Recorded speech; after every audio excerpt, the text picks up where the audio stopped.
Chapter 1321, The Six Special Pathways. The fool Klein slowly surveyed the area. He didn't provide an explanation to everyone as they had expected. Instead, he reined in his sigh and asked with a smile, "Where do you think the 22 Beyonder pathways originate from?" This was one of the three most important questions in mysticism, with no consensus for the answer. Every school of thought had its own theory. No one could convince anyone. Cattleya deliberated for a moment before replying, The essence of the world is knowledge, and the essence of knowledge is data. Humans are data, and the Beyonder characteristics of the 22 pathways are data. All things are a form of data, and this is how it was born. She had offered the Moses ascetic orders theory, but that was not her own point of view. The seven churches believe that the Beyonder characteristic originated from the original creator. He transformed into all things, including the deities, humans, sea, land, and Beyonder characteristics. Leonard briefly explained. Of course, this is an explanation given to deacons and above. The official Beyonders below sequence 6 don't need to know so much. Then, he glanced at Emlyn and said, The Life School of Thought believes that the world is split into three levels: the material world, the world of the spirit, and the world of absolute rationality. Beyonder characteristics are the projections of certain things from the world of absolute rationality into the material world and world of the spirit. Therefore, characteristics can't be destroyed. It only reassembles. From the looks of it, the world of absolute rationality that the Life School of Thought promotes might be referring to the River of Fate. The fool Klein thought of Will Ossepton, but he remained silent and didn't interrupt the conversation between the members of the Tarot Club. Emlyn returned a glance at the star and said, As one of the rulers of the second epoch, us sanguine believe that Beyonder characteristics do come from the original creator. Then, the various characteristics accumulated and produced the ancient gods. The ancient gods then created different races. This was the Sanguine's explanation for the first epoch, and Emlyn already had some doubts about it. After all, he had encountered many secrets thanks to the Tarot Club. Alger nodded slightly. Although there are many explanations for the origins of a Beyonder characteristic, most of them point to the original creator. The Orthodox churches, Aurora Order, and the City of Silver share such a belief. In other words, Beyonder characteristics originating from the original creator is quite the prevalent understanding? Audrey asked thoughtfully. The psychology alchemists mainly studied the mind world and the sea of collective subconscious. They lacked complete theories regarding the origins of the Beyonder characteristics. Roughly. Alger didn't conceal his views. At this moment, the fool Klein sighed and said, Not all of them. He didn't proceed on to give a long story, but gave a rather vague answer. Not all of them. Mr. Fool means that Beyonder characteristics indeed originate from the original creator, but not all of them. A small number of them are special cases? Is this the reason for the specialness of the planter and moon pathway? Alger instantly thought of a lot and grasped the essence of the problem, as it had nothing to do with her, for continued listening leisurely. At this moment, she asked curiously, Honorable Mr. Fool, your meaning seems to be that most Beyonder characteristics originated from the original creator, and the two pathways such as planter and moon are an exception. Then where did they come from? The fool Klein said simply, The cosmos. Cosmos. Emlyn was alarmed when he heard that. He realized that the matter might be more serious than he had imagined. The Tarot Club had already shared the danger of the underground corruption and the cosmos. All of the members knew that these two concepts led to corruption simply from understanding it. When Audrey, Cattleya, and company looked at each other, the fool Klein maintained his hint of a sigh and added, Not just these two. He and the Seven Lights had always maintained their contact and had already confirmed that 6 of the Beyonders of the 22 Beyonder pathways belonged to outer deities. Honorable Mr. Fool, what other pathways come from the cosmos? Audrey habitually raised her hand and asked curiously and warily. The fool Klein replied succinctly, Prisoner, criminal, lawyer, and arbiter The first two came from the mother tree of desire, and the latter two, along with the nation of disorder, came from the son of chaos. Chaos gave birth to order, and order came with its own shadow. Arbiter. Forrest turned her head in surprise and glanced at Zio. She had just thought that this matter had nothing to do with her. She could only watch and not worry about it. Who knew that the trouble was right at her doorstep? Shiho frowned slightly and looked at the end of the long bronze table. Honorable Mr. Fool, I usually don't sense any abnormalities, nor have I received any divine epiphanies, other than those from you. The fool Klein smiled and said, The arbiter and lawyer are relatively better. according to his understanding, the influence the son of chaos had on both the arbiter and the lawyer pathway wasn't deep. It was incomparable to the mother goddess of depravity's influence on the moon and planter pathways, and the mother tree of desire's influence on the criminal and prisoner pathways. This outer deity had gone silent, as though he had disappeared. Forrest and Shio secretly heaved a sigh of relief. At the same time, they became more wary of the future. With Mr. Fool not explaining further, Emlyn composed himself and said, The uniqueness of the planter and moon pathway comes from the cosmos. The divine epiphanies I sensed are likely a form of corruption. Alger looked at Mr. Fool at the end of the long, mottled table. Seeing that he had no intention of speaking, he nodded and said, Probably so. This is a test for me. Emlyn sighed and said, I've already grasped the names of the high-sequence potions of the planter and moon pathway. I'm somewhat puzzled about two of them. After becoming a sanguine earl and a high-ranking deacon of the Church of Earth, he obtained the corresponding clearance to access plenty of information that he had never been able to. Seeing the other members of the Tarot Club look over, the world Gehrman Sparrow raised his hand to pinch his chin. Emlyn thought and said, The moon pathway is as follows. Sequence 3, High Summoner. Sequence 2, Life Giver. Sequence 1, Beauty Goddess. The planter pathway is as follows. Sequence 3, Pallbearer. Sequence 2, Desolate Matriarch. Sequence 1, Nature Walker. What I don't understand is that the names of the two potions, Beauty Goddess and Desolate Matriarch, have certain gender inclinations. What are your thoughts on this? For a moment, no one from the Tarot Club spoke. They looked at each other and thought of a possibility. A few seconds later, Audrey controlled her gaze and said in deliberation, I remember that sequence 7 of the assassin pathway is called Witch. Assassins who consume this potion become witches. This is a test for me. Emlyn's lips moved slightly, unable to say a word. When he learned the name of the potions, he already had a certain premonition, but he wasn't willing to accept it. He hoped that he could obtain another explanation from the Tarot Club. Don't worry, you have a low chance of becoming an angel. Even if you can, you won't have the chance to be a beauty goddess. Klein mumbled inwardly, but he didn't say any words of comfort. Everyone fell silent. Leonard coughed and took the initiative to say, I'll share some matters. He spoke at a moderate pace regarding Merlin Hermes, the rebuilding of Constant City overnight, and the fully automatic wishing machine. As he spoke, he shot a glance at the world Klein. The corners of Klein's mouth twitched as he made the world Gehrman Sparrow look ahead. I'll be leaving the eastern coast of Mid-Seashire soon. Eh? These were all done by Mr. World? Can he already create such miracles? As expected of an angel, a hymn.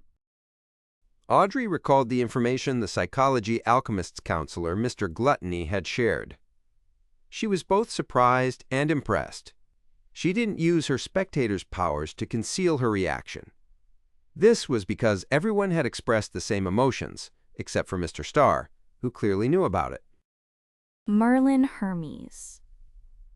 Wandering Magician. Forrest noted the name deep down and secretly decided to distance herself from this name whenever she heard it in the future. This didn't mean that she was still afraid of Gehrman Sparrow, but she knew something. It definitely wasn't safe around Gehrman Sparrow. Something would always be happening in some way or another. Of course, an instinctive sense of fear was inevitable.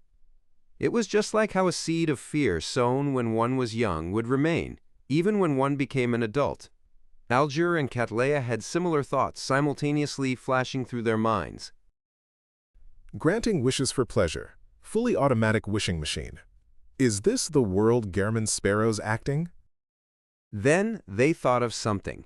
Ever since some time ago, Mr. Fool had made everyone pray to him in the form of a wish before granting them. He is helping the world digest the potion, or is it that he and the world are from the same pathway? After he awoke, he also exhibits similar characteristics. Little Sun said before that Mr. Fool's actions were a miracle, allowing the city's residents to directly move from the forsaken land of the gods to outside Bayam City. With the fact that the world Gehrman Sparrow is still acting, this shouldn't be something he can do. Alger nodded indiscernibly as he made a guess about the pathway Mr. Fool was in. About to leave the eastern coast of Mid-Seashore? Then my investigation will be even easier. I can just come up with a simple conclusion. At most, I can just directly report that Gehrman Sparrow has become a miracle invoker and is acting. Anyway, the people who should know are already aware. Leonard mumbled silently and didn't ask further. At this moment, the world Gehrman Sparrow looked around and asked, What do you know about the King of the Black Throne, Barrows Hopkins? Chapter 1322, Hold Off on Something Unresolvable. Upon hearing the world Gehrman Sparrow's question, the other members of the Tarot Club had three reactions. Who is that? I seem to have heard of him. He's one of the four kings. Who is that? Why haven't I heard of him before? One. Oh, I forgot to ask about the psychology alchemists. I was planning on using a more tactful method to seek some suggestions. One. The first reaction came from Alger, Cattleya, and Force, who had lived at sea for a period of time. The second reaction came from Leonard, Emlyn, Shio, and Derek. The third belonged to Audrey alone. Getting no answers, the world Gehrman Sparrow didn't ask further. His main goal was to use this as a reminder for Miss Justice to bring up the matter for discussion in a way that could bypass the promise she made. Of course, if Miss Justice were to seek help from Mr. Fool, Klein would also use grafting to temporarily connect the bindings formed from her subconscious to a paper figurine, providing her with a period of time that she could freely recount things. This was also a high-level application of paper figurine substitutes. With Klein's current level, he could easily do it within Sapphira Castle. If he were in the real world, he would have to rely on the worms of spirit above the gray fog to control the curtain and provide responses. At that moment, Audrey thought for a moment and said, Do you still remember that I once pursued the whereabouts of a mind dragon and went to a place where they had customs of worshipping dragons? Alger, Cattleya, and company nodded. Only Leonard and Zio expressed their lack of knowledge of this matter. As this wasn't an important matter, Fours didn't mention it when she first briefed Zio of the general knowledge. After that, she was frightened by Angel of Imagination Adam and rarely talked about the secrets shared by the Tarot Club in the real world. Audrey deliberated for a moment before continuing. It's been almost 2 years. A secret organization that doesn't trust me too much suddenly mentioned this matter and has entrusted me with further investigations. They said it's a form of observation. What motives do they have? She didn't think it was a coincidence. Emlyn recovered and laughed. This should be a test. To him, he was still very far from reaching Sequence 1 Beauty Goddess, and he had no intention of transferring to the planter pathway. Therefore, he didn't need to worry about the corresponding problems for a long period of time. There was no need to worry too much about it. Emlyn's ability to say the word test shows how much he has improved. Of course, this is also because the Sanguine has done too many similar things to him, having to trouble Mr. Hanged Man into telling him that this is a test. The fool Klein was very satisfied with Emlyn's answer. Of course, he didn't believe that the answer was correct. He only felt that Emlyn's ability to think up to this level was already pretty remarkable. Audrey said disapprovingly, I suspect that they already know that I'm problematic. They even know where my problem is and which faction is involved. There's no need to test me further. After leaving the Garden of Eden, she had been thinking a lot. She remembered that Mr. World had once said that the Twilight Hermit Order wanted a war that would sweep the entire world. Based on the current situation, this goal has been achieved in the past year. In other words, the Twilight Hermit Order, or Angel of Imagination Adam, must use this opportunity to gain quite a number of benefits and experience the corresponding growth. And before that, Mr. Fool informed them that Adam was ever closer to the level of a deity. Combining all this information, Audrey had a preliminary judgment that Angel of Imagination Adam had a high chance of already reaching the divine throne and becoming a Sequence Zero visionary. Even if he wasn't there yet, he wasn't too far. If such a deity who wielded the mind domain cast his gaze over, Audrey didn't believe that her secret could be hidden. At present, she could only console herself that the leader of the Twilight Hermit Order, the mastermind behind the psychology alchemists, wouldn't place too much importance on a Sequence 4 manipulator. On the one hand, she had made all sorts of preparations to deal with the possible accidents. Perhaps that organization is trying to figure how many members we have in the Tarot Club and what their identities are. Emlyn replied with a smile as he continued on his train of thought. Audrey thought for a moment and nodded. That possibility can't be ruled out. As she said this, she shot a glance at the end of the long mottled table and realized that Mr. Fool was only listening to her leisurely without giving her the correct answer. This made her feel a lot more at ease. At the same time, she silently decided that she had to be more careful. She had to be able to resolve problems herself, having already reached Sequence 4. In any Orthodox church or secret organization, Sequence 4 was the strongest person in control of an area. At this moment, Algier, who had heard their conversation, proposed a brand new possibility. If that secret organization really doesn't trust you, then it might be an excuse for them to do an observation. Their main goal is to cooperate with us, the Tarot Club, and Mr. Fool. He didn't know why Miss Justice didn't mention the psychology alchemist directly. All he could do was carefully go along with her. This is equivalent to me becoming an ambassador of the Tarot Club to the psychology alchemists? Audrey nodded slightly and said, That's also possible. Then what should I do next? Algier thought for a moment and said, Stall for time. Good idea. Forrest and Emlyn both expressed their agreement. Man's weak.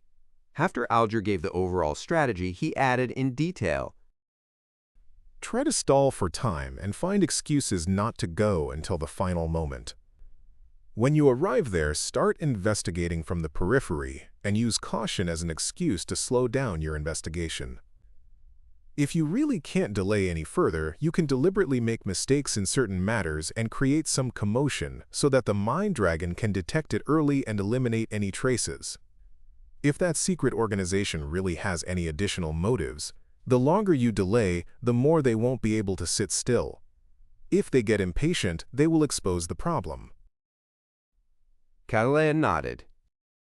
This is the most suitable response for now. I understand. Thank you, everyone. Audrey also felt that Mr. Hanged Man's suggestion suited her thoughts. However, she didn't delay a certain matter. She immediately turned her head and looked at the end of the long, mottled table. She bowed and said, Honorable Mr. Fool, has Angel of Imagination Adam advanced to Sequence 0? Not bad, to be able to be aware of this point. The Fool Klein leaned back in his chair and chuckled. Only with the apocalypse approaching did he finally take that step. The level of the Garden of Eden had virtually confirmed that Adam was definitely a visionary. Angel of Imagination, Adam has become a god. This news immediately reverberated in Derek and Company's minds, leaving their minds in upheavals for a long time. Indeed. Audrey pursed her lips and expressed her gratitude before asking, What kind of payment do I need to make for this answer? The Fool Klein surveyed the area and said with a smile, There's no need. It's a reminder. After this topic ended, because most of the Tarot Club members were still immersed in the impact of Adam becoming a true god, no one spoke for a moment. After a few seconds, Derek looked around and probed. The City of Silver has already plowed the surrounding fields and planted wheat and other crops, but the harvest will still take some time. I wish to know what we can do to earn gold pounds and purchase resources. After the initial aid, the Church of the Sea God and the government of the Rorstead Archipelago stopped providing free aid. After all, their financial strength was rather limited. In this situation, the City of Silver and Moon City each sold a batch of Beyonder characteristics and monster hides in exchange for a large amount of funds that could be used to purchase various resources. However, with the entrance to the Forsaken Land of the Gods closed, they were unable to replenish Beyonder characteristics and monster hides. It was also impossible for the City of Silver and Moon City to give up their military strength either, selling large amounts of combat resources and wasting the opportunity of nurturing their descendants. Therefore, once all the gold pounds, gold, and jewelry were used up, they would undoubtedly fall into a predicament. For this reason, the 6-member council had been troubled over how to earn gold pounds from the outside world and how to establish a stable financial system. This was a little beyond their capabilities. The Beyonder characteristics that the City of Silver and Moon City had previously sold were mainly purchased by the Church of the Sea God and the Rorstead Archipelago government. They were used to establish official Beyonder factions under them. After all, the number of Beyonders needed to cause damage and the number of Beyonders needed to stabilize an area was on completely different levels. In addition, the entire Rorstead Archipelago only had Sea God Calvetua and the demigod cardinal of the Church of the Lord of Storms. This was slightly insufficient for a new government, especially since the Church of Storms and the Church of Sea God weren't allies. After hearing Little Sun's plea for help, the other members of the Tarot Club began to seriously consider what the City of Silver and Moon City residents could do. Audrey thought for a moment and asked, What are you best at? Combat. Derek replied without any hesitation. Alger nodded slightly when he heard that. Although the World War has ended, law and order hasn't been restored in the colonies of the southern continent. It's still very chaotic there, and small-scale wars occur from time to time. You can try to form 2 to 3 mercenary teams and be hired by any faction. Private military contractors. Klein gave an even more modern name to the suggestion. This is a good idea. Derek's eyes lit up when he heard that. Che, Algier asked again. Combat is a survival instinct. Other than this, do you still have anything you want to do? Many people wish to be chefs and brewers, as well as hope to work at candy factories. Derek replied in embarrassment. Chapter 1323, Development Plan.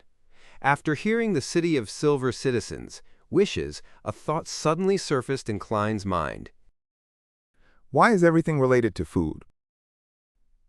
Alger thought for a moment and said to Derek, You can make people with such thoughts join the industry association in Bayam, seek out suitable teachers through the association, and directly invite people with specialties in such fields to teach in the new City of Silver and provide generous salaries. Of course, the prerequisite is that you have to get the residents to grasp the language of the Rorstead Archipelago as soon as possible. On this basis, Loanese, Ancient Fasak, and Deutanese have to be taught too. After the hanged man finished speaking, the hermit Cathalia gave her suggestion. Other than organizing the mercenary teams, you can also try to apply for civil jobs in the various cities of the Rorstead Archipelago to handle supernatural matters. Although the Rorstead Archipelago government and the Church of the Sea God had obtained a batch of Beyonder characteristics and the corresponding potion formulas from the City of Silver and Moon City, they were unable to nurture enough Beyonders in a short period of time. Sequence 9 was relatively still all right. The chances of someone being selected for their good mental strength and physique to lose control from consuming the potion were actually very small. If one were to further advance, acting might not necessarily be successful, and it also required time. Under such circumstances, as long as the residents of the City of Silver became members of the official faction, they wouldn't be worried about losing their jobs in the future. Of course, the Rorstead Archipelago's government would definitely control the number of applicants. The City of Silver wouldn't be able to completely resolve everyone's employment problems using this route. Klein agreed with Ma'am Hermit's suggestion. Furthermore, he believed that there was a need for him to give a revelation to Danitz, allowing the Rorstead Archipelago government and the Church of Sea God to increase the number of official Beyonders to a certain range. This wasn't to help the City of Silver's residents and the majority of the deformed people in Moon City find jobs, but to deal with the impending apocalypse, the deeper corruption of the outer deities, and the gradually increasing frequency of supernatural incidents. At that moment, Catalea glanced at Miss Justice and continued speaking to Derek. You should now have a large amount of liquid funds. You can try to invest in the mines, spice plantations, farms, and purchase fertile land and forests with rich produce. They're all very cheap now. Yes, although the Church of the Lord of Storms can still influence the archipelago, and although the new government promises to protect the local businesses, there are still a large number of people from Loan, Fasak, and Intis who lack confidence. They wish to cash out and return to their countries as soon as possible. That oracle named Danitz recently bought a spice plantation. Derek recalled what he had heard before and immediately felt enlightened. Catalea's suggestion gave others inspiration. Audrey immediately added, When negotiating, it's best if you invite some professional lawyers. If not, you'll be fooled easily. Well, if you think there's a need, you can bring along a psychoanalyst from the city. Also, you have a medium-sized port that can develop the corresponding economy. While the official Beyonders of the Rorstead Archipelago's government and the Church of the Sea God are lacking in generation knowledge, you can set paid classes designed for outsiders in the new City of Silver's savant schools. Well, remove the knowledge that will easily clash with the Orthodox Church. The railway connecting the new City of Silver and other cities must be built as soon as possible. Derek was taken aback when he heard that. He hurriedly raised his hand and said, Sorry, I need to memorize what was just said. Audrey reflected on herself. I forgot that he has no foundation in economics. Closed her mouth and smiled as she signaled for little son to seek help from Mr. Fool. After Derek conjured a pen and paper and wrote down the previous suggestions, Audrey, Emlyn, the Star Leonard, and the other members of the Tarot Club offered their ideas one after another. They also rebutted the suggestions that weren't mature or pragmatic enough. This intense scene lasted for nearly half an hour before ending. Derek looked at the adequately thick pieces of paper in front of him and couldn't help but smile. He seemed to have seen the beautiful future of the City of Silver. Sitting at the end of the long, mottled table, the Fool Klein sighed for some baffling reason, as his heart felt a lot heavier. If one didn't consider how the apocalypse was about a decade away, the discussion would have been pleasing regarding the promising future that awaited the City of Silver. However, the arrival of the apocalypse wouldn't change because of the will of humans. Even saints and angels couldn't do it. Looking away from the paper in front of him, Derek deliberated and said, We have already built the temple and cathedral meant for Mr. Fool. We wish to proselytize to various cities in the archipelago. What do we need to pay attention to? Alger frowned slightly and said, Have you written a Holy Bible? Have you designed the order of Mass and prayer details? Yes. Derek nodded heavily. That was based on his knowledge of the miracles Mr. Fool had shown, combined with the religious scriptures left behind by the Creator. Furthermore, the City of Silver had also prayed to the Fool, seeking his thoughts on the matter. His attitude was a tacit agreement. Has the internal system of the church been set up? Alger continued asking. Derek subconsciously looked at Mr. Fool, who was shrouded in layers of grayish-white fog, and turned around. Currently, it's following the internal system of the other churches. The chief of our 6-member council will hold the role of archbishop, and a number of enthusiastic citizens have been appointed as bishops and priests. The City of Silver didn't set up an organization to deal with Beyonder matters within the church, since most of them were Beyonders, and there were already the corresponding organizations in place previously. Alger saw that Mr. Fool didn't object nor agree. He controlled his desire to teach and nodded slightly. You can try that out first.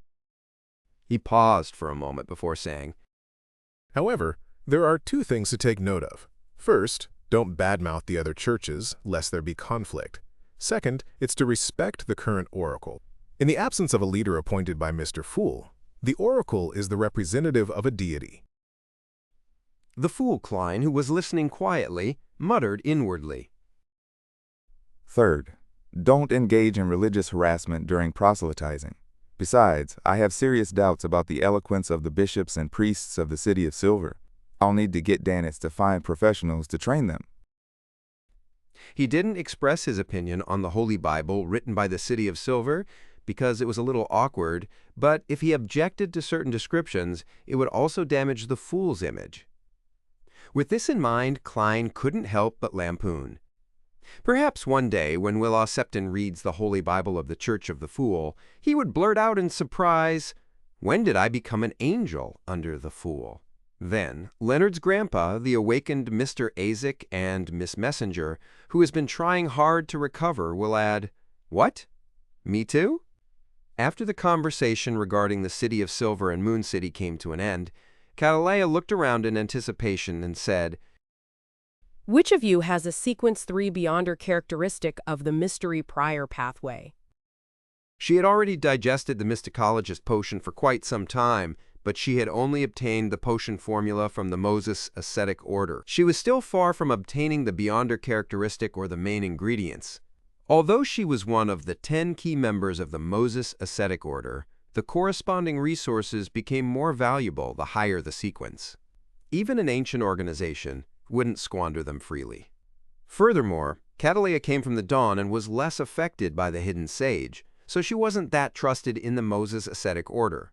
To Catalea, who had already digested the potion a long time ago using the Snake of Fate's blood to advance to a mysticologist, Sequence 3 should have been a relatively easier stage.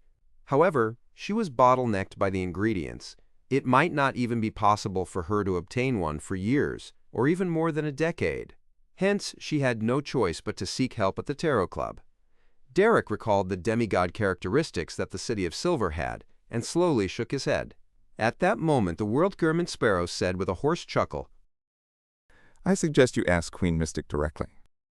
Bernadette had already become a Sequence 2 angel. If she had an additional clairvoyant Beyonder characteristic in her, she could attempt to separate it. Of course, Klein couldn't be certain that the sage potion that Queen Mystic consumed contained the previous Sequence 3 and Sequence 4 characteristics. Ask the Queen? Catalea got some clues from the world's answer and suspected that something had happened to the Queen. Okay. She controlled the urge to ask. Klein continued controlling the world and said to Ma'am Hermit, I have a long-term mission. Help me collect information regarding the hidden sage's sudden coming back to life. You can raise the corresponding remuneration now, or you can wait until there's a need in the future. Klein was still puzzled over this matter. Although it could be described as a uniqueness suddenly coming to life, it should have happened a long time ago if it was possible. Catalea thought for a moment and said, That wouldn't be an issue. After another round of exchanges, the tarot gathering ended and the members returned to the real world. In the captain's cabin of the future, Catalea nudged the heavy glasses on her nose bridge and thought about how to write the letter to the Queen. During this process, she strolled to the window and saw Frank Lee promoting the alcohol-free volcano beer brewed by sea microorganisms to the crew. He really has the drive. Just as Catalea sighed, she suddenly frowned. At the Tarot Club just now, Mr. Fool mentioned that the planter and the moon are two rather special pathways. They come from the cosmos, and they are prone to corruption. The divine epiphanies they receive are questionable. Frank is a beyonder of the planter pathway. Besides, he once complained that the Church of Earth Mother didn't understand the true will of the Merciful Mother. Catlea's eyes that were blocked by the heavy lens narrowed slightly. Chapter 1324, Handling. After staring at the deck below, Catalea left the captain's cabin and walked to the cabin's entrance. She waited until Frank Lee carried a bucket of alcohol-free beer over. Captain, do you want a cup? Frank raised the large bucket of beer with one hand. Catalea shook her head firmly and asked in a seemingly casual manner, Is this the will of the benevolent mother? No. Frank said rather seriously. I just feel that drinking liquor that has been altered by a modified sedative isn't good for the body. I hope that they'll be able to accept this drink that has no alcohol inside, other than the smell of alcohol. Of course, this is only a preliminary result, and it doesn't involve liquor. After all, it can't use distillation to enhance its taste. Catalea was momentarily at a loss for words as she nudged the heavy glasses on her nose bridge. After 2 seconds of silence, she said, Do you hear the benevolent mother's voice or divine epiphanies? No. Frank didn't think much of it as he shook his head. Phew. Catalina secretly heaved a sigh of relief. Prue. At that moment, Frank casually added, The benevolent mother's will is in the ears of the wheat, in the milk of cows, in the growth of mushrooms, and in every corner of nature. One can feel it without the need to experience the divine epiphany. Catalina's gaze immediately shot towards Frank's eyes. She didn't find any signs of madness, only pureness. Without another word, she nodded slightly and walked forward. She crossed Frank Lee and arrived on the deck, Mayo. After taking in the sea's vista for a few minutes, Catalina returned to the captain's cabin. She unfolded a letter and wrote, I wonder what's your take regarding Frank's actions. He claims that he doesn't obtain any divine epiphanies and believes that the benevolent mother's will is hidden in every nook and cranny of nature. This was a letter to Gehrman Sparrow. Catalina believed that just by adding such a question, he would be able to understand what she was implying. After folding the letter, she took out a gold coin and began to summon the terrifying messenger. Ma'am Hermit wrote him a letter immediately after the tarot gathering ended. It shouldn't be related to the hidden sage. It can't be that fast. Klein was on a cruise ship, traveling on the Tussock River. Wearing a black robe, he took the letter from Miss Messenger's mouth and opened it. He finished reading all the content with a glance.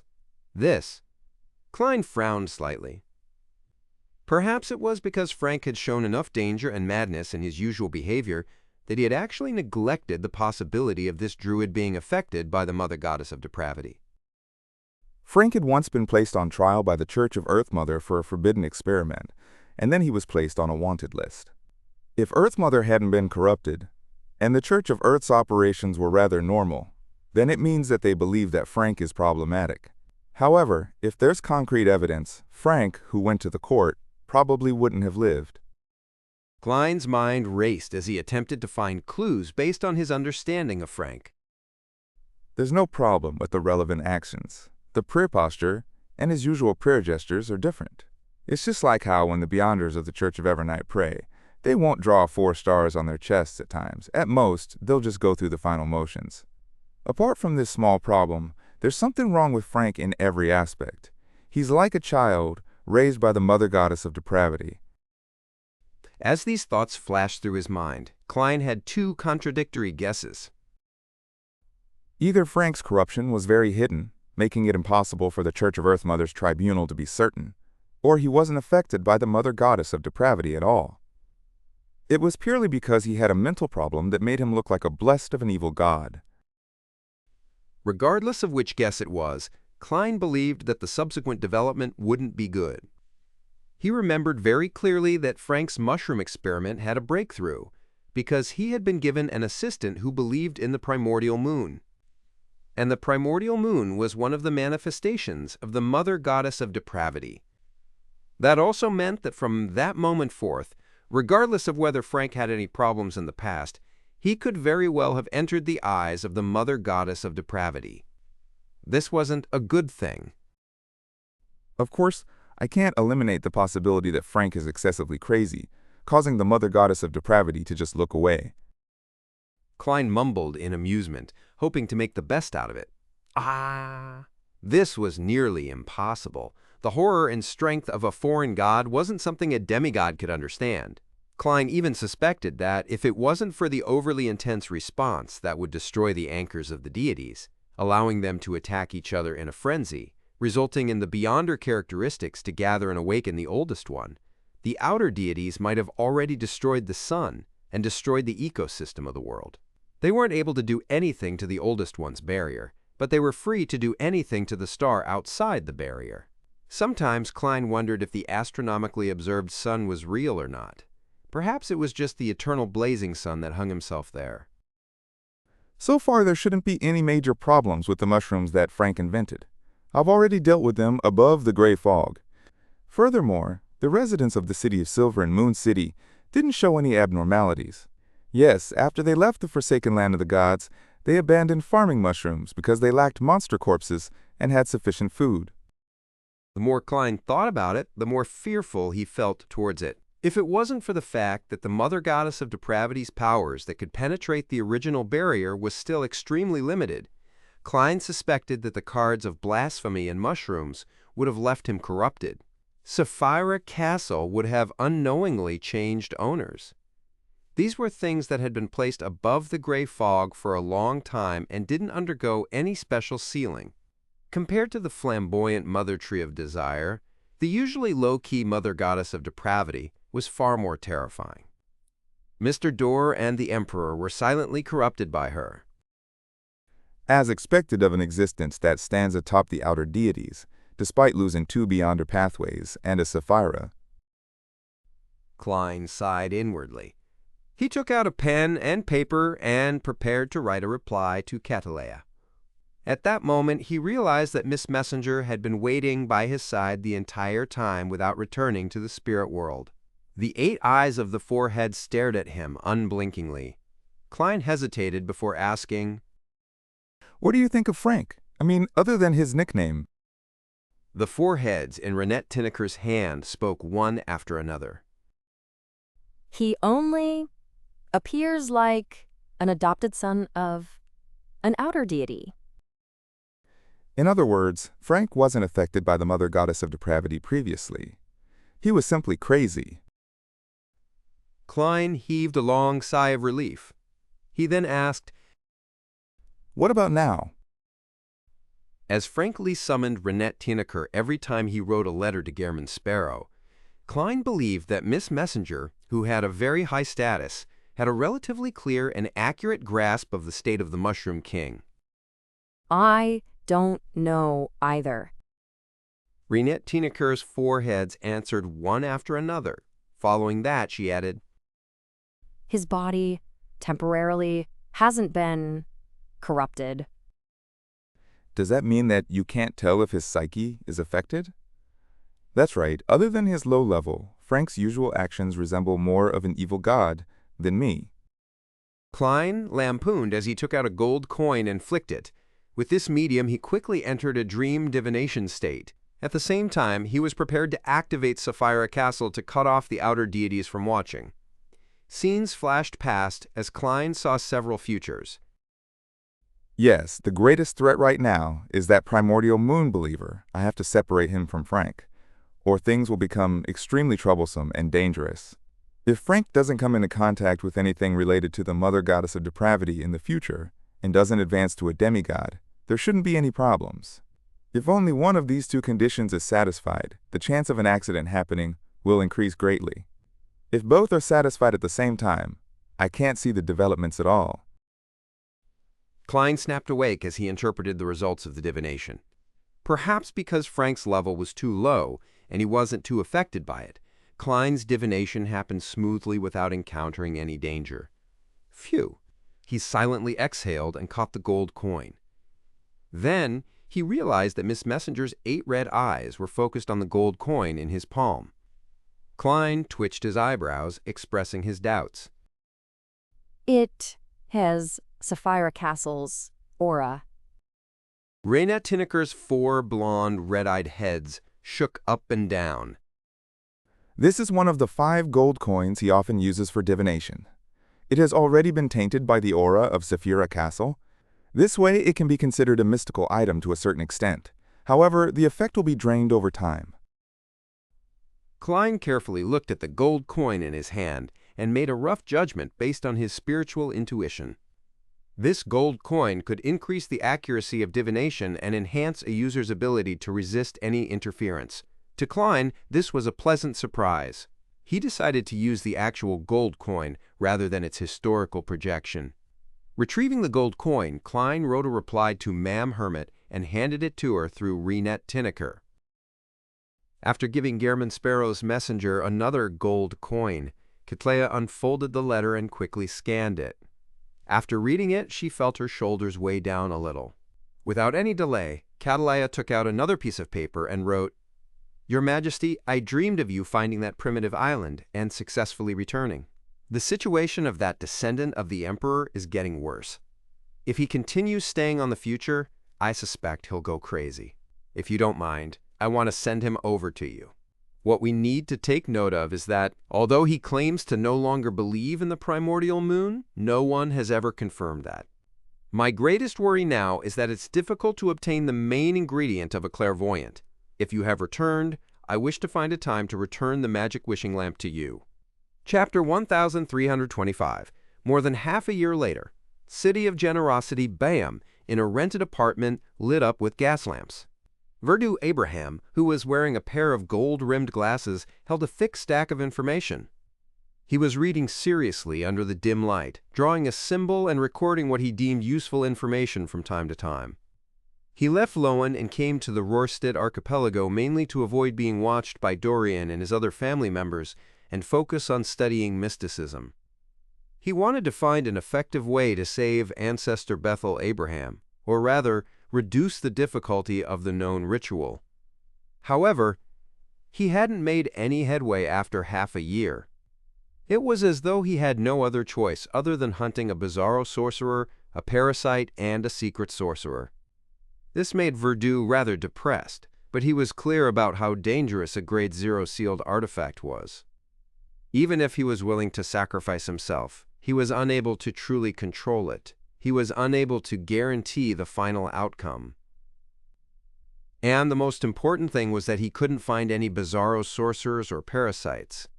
They were all saints that were hard to track, with styles that were known for being strange and bizarre. Phew! Verdu put down the stack of documents in his hand and muttered silently, "Don't tell me I can only place my hopes on the Fool like Dorian and the others?" Upon thinking of the Fool, Verdu couldn't help but frown. This was because there were more and more half-giants promoting the Fool's faith in Bayam City, so much so that even he, who rarely went out, heard of it. This made him suspect if he had arrived near the headquarters of the Church of the Fool. If it wasn't for the mysterious knowledge that was spread in secret in the Rorstedt archipelago was far beyond Verdu's expectations. Many of them were things that the Abraham family didn't know of and were extremely useful. He would have left Bayam last month and headed for the southern continent. "I can't stay here any longer. I need to buy ship tickets to East Belem as soon as possible." Just as Verdu made a decision, he began to waver. Dorian and the Fool probably wouldn't expect me to hide in the area that's under their headquarters, jurisdiction. Emperor Roselle once said that the most dangerous place is the safest place. After some hesitation, Verdu put down the documents and switched off the lights. With the moonlight from the window, he walked towards the bedroom. At the corner of the balcony in his room, a figure suddenly jumped out of the darkness and jumped over the railings. Whirr! The figure was like a feather, light and weightless. It landed from a height 10 meters above the ground, without making a single sound. Right on the heels of that, the figure moved through the shadows to the vicinity of the Church of the Sea God and went up the bell tower. Then, he took out a pen and paper and wrote the report on tonight's surveillance before stuffing it into a crack. After the figure left, a howling wind suddenly sounded above the bell tower about 15 minutes later. The report was pulled out from the crack by an invisible hand. As it swept through the wind, it rose and fell into the distance, like a bat spreading its wings in the dark night. Not long after, the report plummeted like it had been bound to a rock, landing on a hand that extended out in the hidden corner of the garden. This hand belonged to the Cardinal of the Church of Storms, Alger Wilson. He then unfolded the report and began to read it in the darkness. He was completely unaffected by the lack of light. Even in the dark sea, Alger could see everything around him clearly. Verdu is becoming more resolute in his intention of leaving Bayam. Alger nodded indiscernibly as he came to a conclusion. Over the past half a year, he had been monitoring this member of the Abraham family according to Mr. Fool's instructions, but he hadn't noticed anything abnormal about him. After Verdu left the Rorstedt archipelago, his mission would be completed, must I. However, Alger didn't wish for it to end just like that. He believed that he hadn't made enough contributions. All he did was simply monitor a Sequence 7 Beyonder without any special characteristics. The Hermit had already obtained a Sequence 3 Beyonder characteristic from Queen Mystic, and had gathered the corresponding supplementary ingredients and was busy preparing the ritual. This made Alger deeply stressed.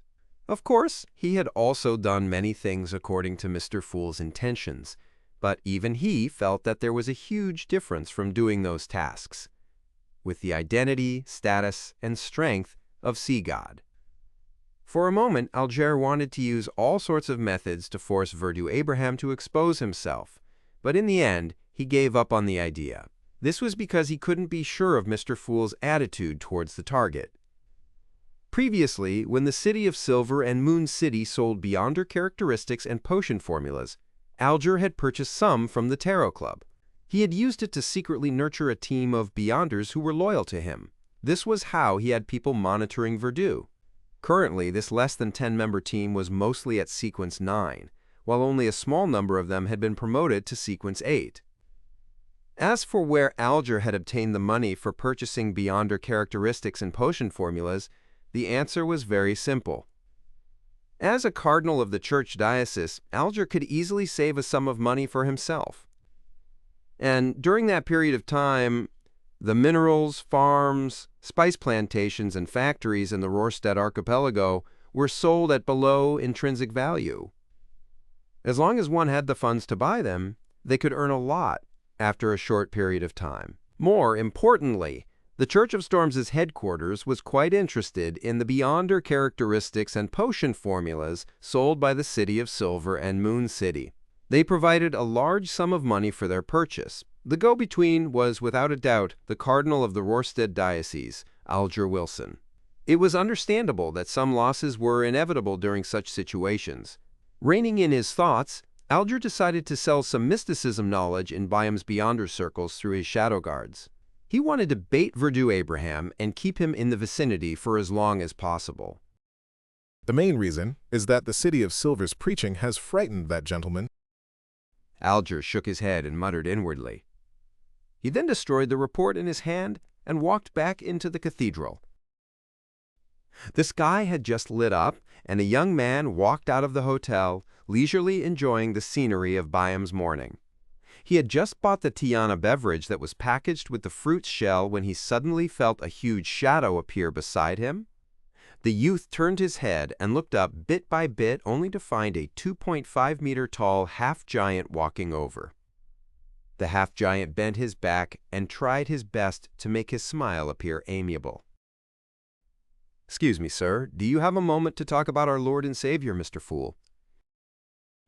The youth drank a mouthful of Tiana and pointed to the side. He smiled and nodded. "Sure, but not here." He then walked to a place where they wouldn't be in the way. The seemingly oppressive half-giant followed warmly. "Go ahead." The youth didn't hide his curiosity at all. The muscular half-giant's expression turned solemn. "My lord claims to be the Fool. In the past, the present, and also in the future, he is the great ruler who dominates the spirit world. He is also the king of yellow and black, who wields good luck. He is also the landmark when every living being seeks eternal life. My Lord lives above the real world and the spirit world. His benevolence spreads across heaven and the land. There are a total of 6 angels under him. The angel of Mercury is the embodiment of fate, my Lord's most cherished angel. The angel of death has followed my Lord for the longest period of time and is the consul of the underworld. The angel of redemption is my Lord's bugle, the messenger of his revelations. The angel of life is the crystallization of wisdom itself. She is the indestructible spirituality that resides in everyone's body." Upon hearing that, the youth laughed. "Your Lord is really impressive. He actually has so many angels to serve him." Not only that, there's also the angel of retribution beside the Lord's throne. He is the Lord's lightning, the Lord's rage, and the Lord's palm. It's all the judge of the fallen and the ones who aren't chaste. In contrast to the angel of retribution is the angel of time. He is a king of ancient times. He eventually submitted to my Lord and now strikes the bell of heaven." The half-giant replied gently. "Impressive, impressive." The youth sincerely sighed. Upon hearing such a response, the half-giant couldn't help but smile. Then he described the various miracles that Mr. Fool had performed as succinctly as possible. Finally, he said, "It's already been 15 minutes. I won't waste your time. If you're interested, you can go to the Fool's Cathedral on 16th Phillip Street. This is the biggest cathedral in Byam City. Heh, the rest are still in planning." The young man nodded. "I'll pay a visit if I'm free." After watching the half-giant turn and leave, the youth took out a crystal monocle from his pocket and wore it on his right eye. The half-giant walked straight back to a restaurant and changed into a chef's attire. "Balder, you went proselytizing again?" the restaurant owner asked with a smile. When the Industry Association recommended this half-giant to learn culinary skills from his restaurant, he had been rather reluctant. He always felt that the other party could kill him with just a swing of his arm, and he didn't seem like someone with any culinary talent. However, he was now very pleased with Balder. Not only was he humble, obedient, and willing to take hardship, he had quite the intimidating demeanor. This scared off the gangsters who had placed their sights on the restaurant. The only problem was that he would go out every morning to proselytize the Fool. Of course, the restaurant owner couldn't say anything since it wasn't working hours, so he didn't mind. Balder smiled honestly and walked into the kitchen. He said to his good friend Bon, who had come from Moon City to seek refuge with him, "I can teach you how to roast fish today." Bon looked rather normal, but his eyes appeared awkward, with one looking up and the other looking down. He was one of the citizens from Moon City who wasn't very deformed, and he had the courage to interact with the people outside. He nodded. "I have to pray in a moment. Mr. Fool sent a revelation to get all the residents of Moon City to pray to him at 9 in the morning. We are to wish that we are no longer deformed.